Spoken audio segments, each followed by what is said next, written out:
Next question करते हैं यार। नेक्स्ट क्वेश्चन है the mean and variance of a data of 10 observations are 10 and 2 respectively if observations alpha in this data is replaced by beta, alpha को beta से replace कर दिया तो उसकी मीन और वेरिएंस ये हो जाती है। तो हमें अल्फा प्लस बीटा चाहिए।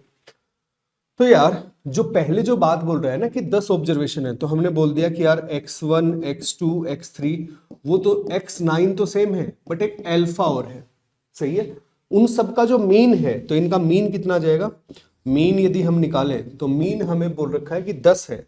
मीन यदि 10 है तो ये कितना आएगा, सिग्मा एक्स आई बोल दूं मैं, आई इक्वल्स टू 1 to 9 तक प्लस एल्फा अपॉन 10।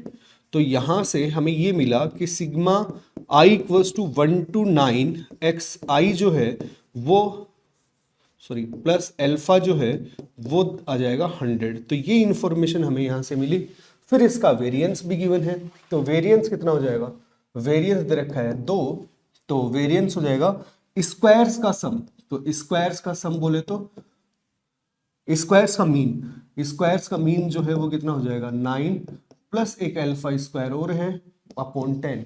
स्क्वायर्स का मीन माइनस मीन का स्क्वायर, तो मीन जो है वो तो 10 था तो ये हो गया 100। तो ये कितना आ गया 102 इंटू 10 तो 106 और ये आ गया sigma i equals to 1 to 9 x i square plus alpha square. ये हमारे पास एक और इक्वेशन आ गई, इसको भी हमने सजा के रख लिया, सही ना है। फिर इसने क्या बोल रखा है, जो अल्फा है उसको बीटा से यदि बदला तो हमारे पास मीन और वेरिएंस ये हो गए। तो सेकंड वाले केस में मीन जो है वो कितना हो गया 10.1। तो मीन कितना आएगा, sigma i equals to 1 to 9 x1। अब वो अल्फा की जगह बीटा हो गया, सही है। तो यहां से हमें क्या पता लगा, यहां से हमें पता लगा कि 101 जो वैल्यू है वो किसकी हो जाएगी, i equals to 1 to 9 x i plus beta की, ये वैल्यू हो जाएगी। एक इक्वेशन ये आ गई है हमारे पास। फिर दूसरी इक्वेशन हमें कहां से मिलेगी यार, कि उसका वेरिएंस भी हमें दे रखा है। तो वेरिएंस जो है वो कितना है 1.99 और ये कितना हो जाएगा, ये हो जाएगा i equals to 1 to 9 x i square plus beta square by 10। ये तो क्या हो गया मीन, सॉरी स्क्वायर्स का मीन, और अब आएगा मीन का स्क्वायर। तो मीन का स्क्वायर जो है वो ये हो गया। तो हमें क्या चाहिए, अल्फा प्लस बीटा चाहिए। तो यार देखो अल्फा प्लस बीटा यदि चाहिए तो यहां से देखो एक इक्वेशन तो मैं ये बोल सकता हूं कि 100 माइनस अल्फा जो है, 100 माइनस अल्फा जो है वो इसके बराबर हो जाएगी, किसके बराबर, बीटा माइनस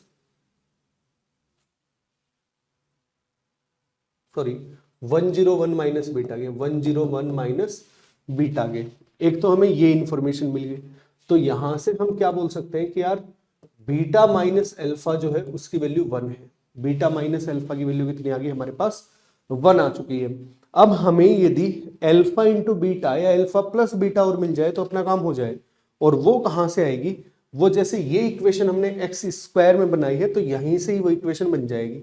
कैसे बनेगी जरा बनाते हैं। इसको मैं 100 से मल्टीप्लाई कर दूं, है ना। इस इक्वेशन को यदि मैं 100 से मल्टीप्लाई कर दूं तो ये आ जाएगा 199 इंटू 10 टाइम्स सिग्मा दिस, ये पूरा का पूरा पड़ा है। और इसको 100 से मल्टीप्लाई करूंगा तो ये जाएगा 101 इंटू 101, सही है। तो ये कितना आ गया, यहां से ये आ गया 199 plus 101 into 101 upon 10 equals to sigma i equals to 1 to 9 x i square plus beta square, ये आ गया, सही है। तो यहां से यदि तुम कैलकुलेट करना चाहो तो 101 इंटू 101, तो ये कितना हो गया 101 इंटू ये 000 आ जाएगा तो, और ये कितना आ गया 101, तो ये कितना हो गया 10201 और इसमें 109 ये और ऐड करना है तो ये कितना हो गया 00401। तो इसको 10 से डिवाइड करोगे तो 1040 बन जाएगा है ना। और ये कितना आ गया sigma x i square plus beta square. तो यहां से सिग्मा एक्स आई स्क्वायर को यदि मैं बराबर करूं तो दूसरी इक्वेशन क्या आ जाएगी यार हमारे पास 1020 minus alpha square 1040 minus beta square के बराबर है। सही है, तो यहां से alpha square minus beta square जो है, या फिर beta square minus alpha square जो है, वो अपने पास कितना आ गया, 20 आ गया। 20 आ गया अपने पास। तो यहां से यार इसको मैं क्या लिख सकता हूं, beta minus alpha into beta plus alpha, ये कितना दे रखा है 20।